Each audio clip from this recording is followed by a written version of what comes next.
Hey guys, this is the EGR valve which fits the 009 Town and Country. It was showing a code that the relay was jammed.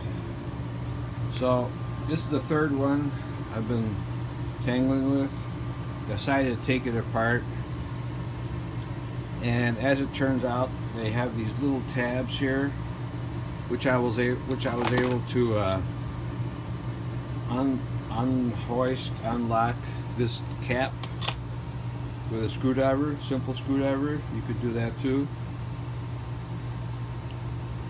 Take off this little cap. It makes it look pretty complicated here. So there's only 2 points here that actually go with 12 volt voltage. I got my 12 volt power supply here.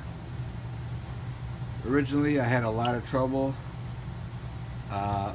These ports were totally clogged up, couldn't move them at all. Finally, after I took this cover off, used a little WD and forced this plunger down. Now this plunge is going down nice and easy. See that? I couldn't even move it. I had tried to clean it without taking that cover off.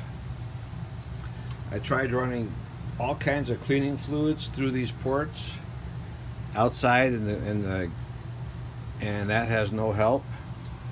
And after removing the black cover and cleaning the inside and forcing this down and re-cleaning the ports with the little WD-40, look at here. Bam, bam, bam, bam, every time. So instead of spending another 80 bucks for another EGR valve, I'm going to have this one in standby as long as I can get this cover back on, which I should be able to, and get these little wing nuts back on. I should be in good shape. This will be continued in another tape.